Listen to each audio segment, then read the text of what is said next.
ये ट्रेडिंग ना बकवास चीज है। ये ना बस हम रिटेलर्स को ट्रैप करने के लिए होता है। नाच ना हुए तो आंगन टेढ़ा। अरे सर सही तो कह रहा हूँ। पहले ट्रेडिंग के लिए ना कैंडल स्टिक सीखा, फिर टेक्निकल एनालिसिस, फिर प्राइस एक्शन, फिर इंडिकेटर, और इन सब के बाद पता चलता है कि इंस्टीट्यूशन हमारा पैसा ले जाते हैं। वो भी क्या करके? वो लिक्विडिटी स्वीप करके। और ये कहाँ से सुना तुमने? वो सोशल मीडिया पे। No wonder why people lose money. पर सर ये लिक्विडिटी स्वीप है क्या? इमेजिन करो कि तुम गोवा में हो। हाँ कर लिया। इमेजिन करने बोला है बस। हाँ। अब इमेजिन करो कि तुमने वहां पर एक चाय का कैफे ओपन किया है।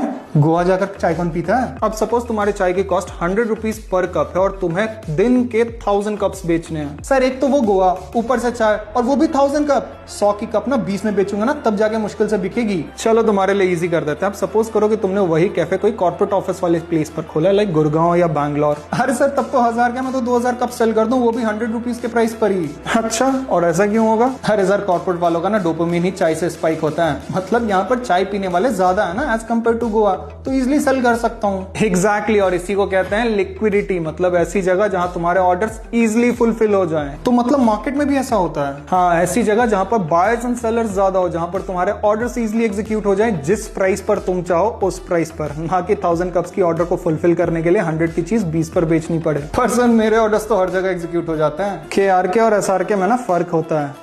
मतलब बड़े प्लेयर्स के पास बड़ी क्वांटिटी होती है और वो ऐसी प्लेस अपने एंट्री एग्जिट के लिए ढूंढते हैं जहां पर उनके बड़े ऑर्डर्स एग्जीक्यूट हो जाएं easily. In short, high liquidity area. और ये लिक्विडिटी सबसे ज्यादा होती है मेजर सपोर्ट्स एंड रेजिस्टेंस पर। हाँ, या फिर राउंड प्राइस लेवल लाइक 22,000, 22,500, या फिर प्रीवियस डे का हाई या लो पर। और यही तो रिटेलर्स की बाइंग, सेलिंग ऑर्डर और स्टॉप लॉस ऑर्डर्स होती है।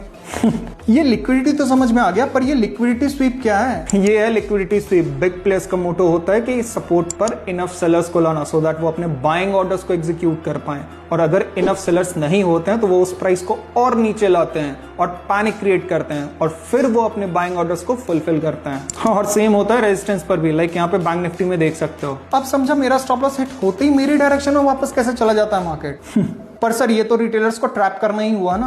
ओशियन में कभी सिर्फ एक शार्क नहीं होता है, and in this ocean we are just like a finding Nemo. मतलब यहाँ हर बड़ा पैसा अपने से छोटे पैसों को खाने की सोचता है, इसीलिए मार्केट में कभी सडन मूवमेंट आता है तो कभी सटल्ड मूवमेंट। पॉइंट तो है, पर सर जितनी भी चीजें आपने अभी तक बताई वो तो बस support and resistance, breakouts, fake breakouts जैसे बेसिक चीजें हैं, वो तो हमें पहले से पता है। अब समझ आ रहा है इसे। तो फिर ये सोशल मीडिया पे liquidity SVEEP, SMC, liquidity run और ना जाने क्या क्या चीजें कंफ्यूजिंग टर्म्स क्यों निकालते हैं? अब मैंने कुछ बोला ना तो विवाद हो जाएगा। लगता है कमेंट सेक्शन ढूंढना पड़ेगा।